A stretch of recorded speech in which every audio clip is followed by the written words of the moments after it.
नमस्कार दोस्तों, चलिए जानते हैं उत्तर प्रदेश की आज की 25 फटाफट बड़ी खबरें सिर्फ कुछ ही मिनटों में। पर उससे पहले आप उत्तर प्रदेश के किस जिले से ये वीडियो देख रहे हैं, कमेंट में जरूर बताएं।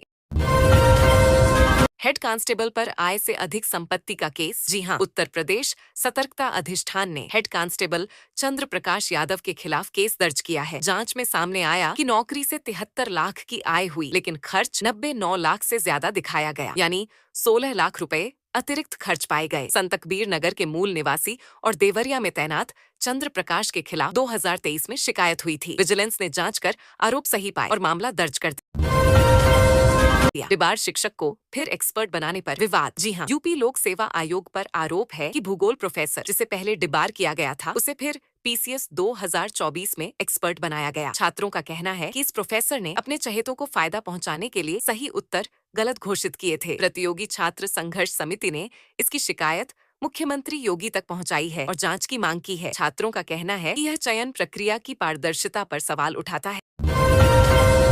गोरखपुर में हिंसा भड़काने की साजिश नाकाम। जी हां, गोरखपुर के गोरखनाथ इलाके में आई लव मोहम्मद पोस्टर लगाकर माहौल बिगाड़ने की कोशिश हुई। पुलिस ने तुरंत कार्रवाई की और 10 युवकों को रात भर छापेमारी कर गिरफ्तार कर लिया। आरोप है कि यह पोस्टर सोशल मीडिया पर वायरल कर गोरखपुर में बरेली और कानपुर जैसी हिंसा फैलाने की साजिश थी। पुलिस का कहना है कि सभी गिरफ्तार आरोपियों से पूछताछ हो रही है और साजिश करने वालों पर सख्त कार्रवाई की जाएगी। यूपी के 19 जिलों में बारिश का अलर्ट। जी हां, मौसम विभाग ने यूपी के 19 जिलों में गरज चमक के साथ हल्की से मध्यम बारिश का अलर्ट जारी किया है। इसमें अलीगढ़, आगरा, झांसी, कानपुर, बांदा और चित्रकूट जैसे जिले शामिल हैं। इस दौरान तेज हवाएं और बिजली गिरने की भी संभावना है। विभाग ने लोगों को खुले स्थानों और पेड़ों के नीचे खड़े न होने की चेतावनी दी है। हालांकि प्रदेश के अन्य हिस्सों में अब मानसून विदाई की ओर है और उमस बढ़ रही है। गोमती नगर में तेंदुआ की अफवाह से दहशत। जी हां, लखनऊ के गोमती नगर में रात को खबर फैली कि विनय खंड इलाके में तेंदुआ देखा गया है। ये मैसेज सोशल मीडिया पर तेजी से वायरल हुआ और लोग दहशत में आ गए। वन विभाग और पुलिस की टीम मौके पर पहुंची, लेकिन किसी तेंदुए का कोई सबूत नहीं मिला। बाद में जांच में पता चला कि तेंदुए की एआई से बनाई गई तस्वीर फैलाई गई थी। अधिकारियों ने इसे शरारती तत्वों की हरकत बताया और जांच शुरू कर दी।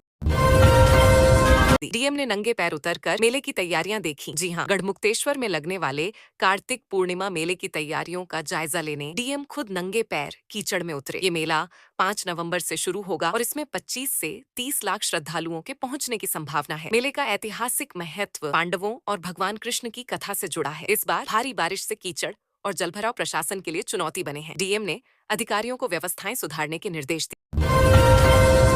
आई लव मोहम्मद पर योगी सख्त। जी हां, मुख्यमंत्री योगी आदित्यनाथ ने कहा है कि इस नारे की आड़ में उपद्रव करने वालों का अंजाम छंड-मुंड जैसा होगा। श्रावस्ती में विकास परियोजनाओं के शिलान्यास के मौके पर सीएम ने कहा कि कुछ लोगों को हिंदू त्योहारों की शांतिरास नहीं आती और वे माहौल बिगाड़ने की कोशिश करते हैं। योगी ने चेतावनी दी कि ऐसी हरकत करने वालों पर ऐसी कार्रवाई होगी जो आने वाली पीढ़ियों के लिए मिसाल बनेगी।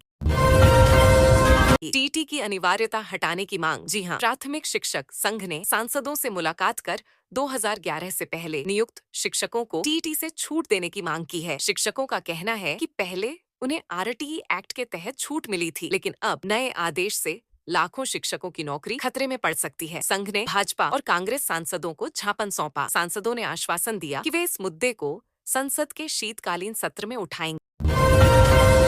तेल का 3 गुना ज्यादा सेवन खतरनाक। जी हां, आईआईएमएस ने शोध में पाया है कि भारतीय लोग जितना तेल खाना चाहिए उससे 3 गुना ज्यादा खा रहे हैं। डॉक्टरों के अनुसार ज्यादा तेल खाने से लिवर और दिल की बीमारियां तेजी से बढ़ रही हैं। विशेषज्ञों ने चेतावनी दी है कि लोग खान पान की आदतें सुधारें, वरना भविष्य में गंभीर बीमारियों का खतरा रहेगा। रिपोर्ट में बताया गया कि देश में मोटापा और डायबिटीज भी इसी वजह से तेजी से बढ़ रहे हैं।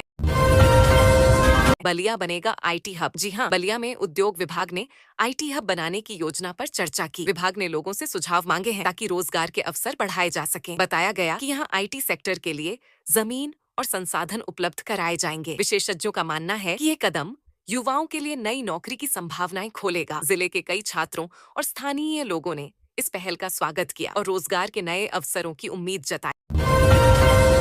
अमेठी में पुलिस मुठभेड़, गौ तस्कर गिरफ्तार। जी हां, अमेठी पुलिस ने अपराधियों के खिलाफ अभियान में सफलता हासिल की। थाना रामगंज पुलिस, स्वाट और सर्विलांस टीम ने अनीस पुत्र मल्लू को गिरफ्तार किया। आरोपी के पास तमंचा, जिंदा कारतूस और गोत्सकरी में प्रयुक्त सुपर स्प्लेंडर बाइक बरामद हुई। जांच में पता चला कि अनीस ने 11 से 12 सितंबर को अपने साथियों के साथ गोतस्करी की योजना बनाई थी। अनीस पर पहले से ही हत्या के प्रयास और गैंगस्टर एक्ट जैसे कई गंभीर मामले दर्ज हैं। आई लव मोहम्मद पर सुमैया राणा का चेतावनी वीडियो। जी हाँ, मशहूर शायर मुनव्वर राणा की बेटी सुमैया राणा ने यूपी पुलिस को चेतावनी दी कि अब लखनऊ की सड़कों पर सैलाब निकलेगा। हाल ही में आई लव मोहम्मद पोस्टर अभियान से तनाव बढ़ा है। पुलिस ने उपद्रव करने वालों के खिलाफ कार्रवाई जारी रखी है और मौलाना तौकीर रजा सहित 2 आरोपियों को गिरफ्तार किया है। सुमैया ने वीडियो में साफ कहा कि पुलिस अपनी बंदूकों के साथ तैयार रहे। मां विंध्यवासिनी के दरबार में भारी भीड़। जी हाँ, मीरजापुर में शारदीय नवरात्रि पर मां विंध्यवासिनी के दरबार में श्रद्धालुओं की भीड़ उमड़ पड़ी। दर्शन पूजन के लिए दूर दराज जिलों और पड़ोसी राज्यों से भक्त पहुंचे। प्रशासन ने सुरक्षा कड़ी कर दी और पुलिस अधिकारी स्वयं मौके पर मौजूद रहे। मंदिर परिसर में बैरिकेडिंग की गई और श्रद्धालुओं को सुगम दर्शन के लिए मार्गदर्शन किया गया। भीड़ के कारण परिसर में उत्सव का भव्य और भक्ति से भरा माहौल बना। बुलडोजर से अतिक्रमण हटाया गया। जी हाँ, नगर निगम अफसरों, पुलिस और प्रवर्तन दल की मौजूदगी में सीएम ग्रिड योजना का काम शुरू हुआ। स्थानीय लोगों द्वारा रोकने के बावजूद पुलिस ने अतिक्रमण हटाया। दुकानदारों के अतिक्रमण हटाने के बाद पानी की पाइपलाइन का काम भी शुरू कराया गया। नगर निगम ने बताया कि 34 मीटर क्षेत्र में सीएम ग्रिड योजना का काम निर्धारित है। प्रशासन का कहना है कि ये कार्य योजना के अनुसार और व्यवस्थित तरीके से किया जा रहा है।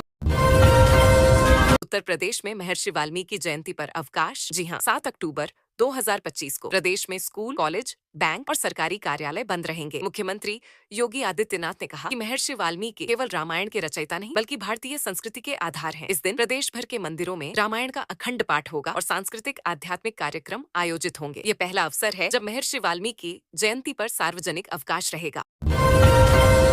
रोशनी और भव्यता से सज रहे पंडाल। जी हाँ, नवरात्रि में शहर भर के पंडालों में भव्य सजावट देखने को मिल रही है। लगभग 1300 प्रतिमाओं की स्थापना की गई है। पंडालों में गुफा, कैलाश पर्वत और रंग बिरंगे झूमरों की झिलमिलाहट दिखाई दे रही है। पीपल डांडा स्थित श्री दुर्गा पूजा मां वैष्णो समिति का पंडाल भव्यता का उदाहरण है। श्रद्धालु पंडाल देखकर मंत्रमुग्ध हो रहे हैं। पंडालों की सजावट में 100 से अधिक लोगों की टीम लगी हुई है।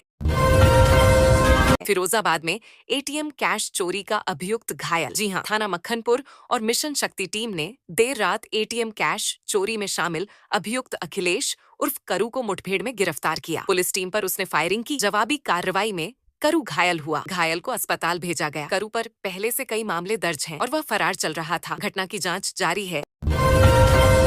उपद्रवियों को योगी की चेतावनी। जी हाँ, मुख्यमंत्री योगी आदित्यनाथ ने साफ किया कि उपद्रव करने वालों का झन्नुम का टिकट कट जाएगा। सरकार ऐसे उपद्रव को बर्दाश्त नहीं करेगी। उन्होंने कहा कि जो लोग अराजकता का फायदा उठाने की सोच रहे हैं उनकी मानसिकता गलत है और उन्हें समझ लेना चाहिए कि अब समय बदल गया है। ये चेतावनी पूरे उत्तर प्रदेश में लागू होगी। सीएम योगी ने मां पाटेश्वरी के दर्शन किए। जी हाँ, बलरामपुर में 2 दिवसीय दौरे पर मुख्यमंत्री योगी आदित्यनाथ ने मां पाटेश्वरी मंदिर में दर्शन पूजन किए। उन्होंने मंदिर की व्यवस्थाओं का जायजा लिया और नवरात्रि मेले की तैयारियों की जानकारी ली। मुख्यमंत्री ने मां से प्रदेश और देश की खुशहाली, स्वास्थ्य और सुरक्षा की कामना की। इसके बाद गौशाला में गायों को गुड़ और चारा खिलाया। यूपीआईटीएस में नौनिहालों के लिए प्लेटफॉर्म। जी हाँ, गौतम बुद्ध नगर में Uttar Pradesh international trade show 2025 में बच्चों के लिए रोजाना क्विज प्रतियोगिता का आयोजन किया गया। इससे उनकी अकादमिक और बौद्धिक क्षमता बढ़ रही है। क्विज प्रतियोगिता में विजेताओं ने शानदार प्रदर्शन किया। ये पहल युवाओं को उद्योग, नवाचार और उद्यमिता के बारे में सीखने का अवसर देती है।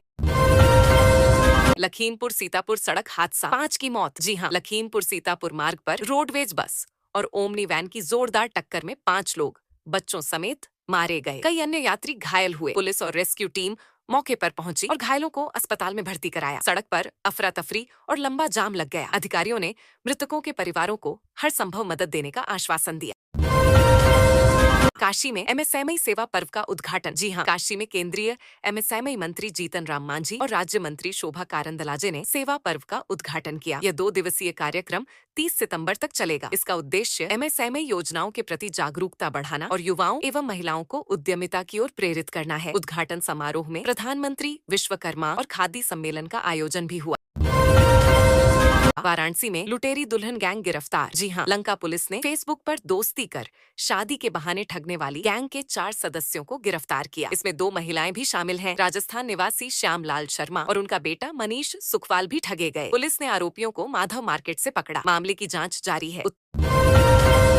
उत्तर प्रदेश में नए रेलवे स्टेशन का उद्घाटन। जी हाँ, मुख्यमंत्री योगी आदित्यनाथ ने देवरिया जिले में नए रेलवे स्टेशन का उद्घाटन किया। इससे यात्रियों की सुविधा बढ़ेगी और परिवहन में सुधार होगा। उद्घाटन में अधिकारी और स्थानीय लोग मौजूद रहे। नए स्टेशन से इलाके में व्यापार और रोजगार के अवसर भी बढ़ेंगे। ये परियोजना सरकार की ग्रामीण और शहरी कनेक्टिविटी को मजबूत करने की दिशा में एक अहम कदम है।